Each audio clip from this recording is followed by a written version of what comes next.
ভয় করি না বুলেট বোমা দিয়ে জুতা রক্ত। যা আওয়ামী লীগের পেটুয়া বাহিনী এবং পুলিশ প্রশাসন মিলে আমাদের এই অমিত হাসান উনিককে বেধড়ক মারধর করে গাড়ির নিচে ধাক্কা দিয়ে ফেলে দেয়। আমরা সেটারও এখন পর্যন্ত বিচার পাইনি।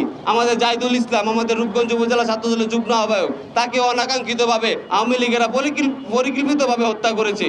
আর আরেকটা কথা আমি বলে যাই, সেটা হলো কাঞ্চন পৌর ছাত্রদলের আহ্বায়ক পাবেল নীলক ভাই।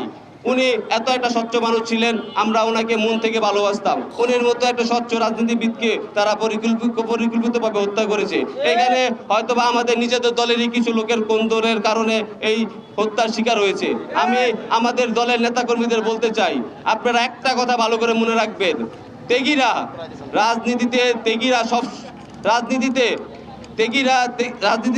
তেগীদের জন্য একটা নেশা, আর যারা সুবিধাবাদী তাদের জন্য এই রাজনীতি হলো পেশা।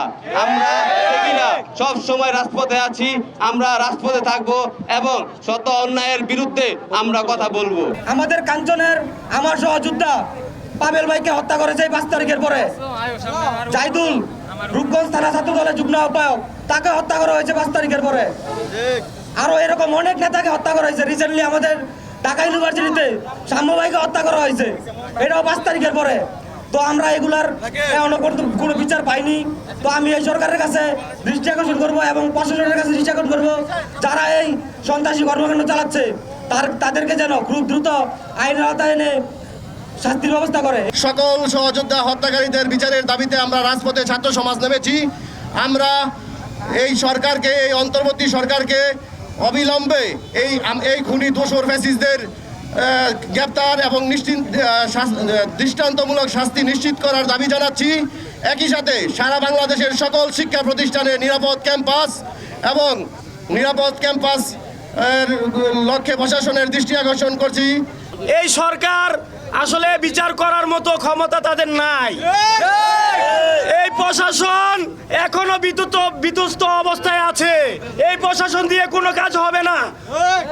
অবিলম্বে এই সরকারকে নতুন একটি নির্বাচন দিয়ে সরে যাওয়া উচিত, কারণ নির্বাচিত সরকার ছাড়া এই দেশে কোনো বিচার হয় না।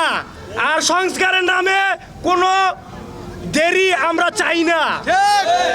আমরা রূপগঞ্জ উপজেলা ছাত্রদল, কাঞ্চন পৌর ছাত্রদল ও সরকারি মুরাপাড়া কলেজ ছাত্রদল, তারাবো পৌর ছাত্রদলের পক্ষ থেকে বলতে চাই, এই সরকারকে আমরা আলটিমেটাম দিতে চাই যে অবিলম্বে এই সন্ত্রাসীদেরকে বিচারের আওতায় আনা হোক। যদি না হয় এই আন্দোলন বৃহত্তর থেকে বৃহত্তর চরম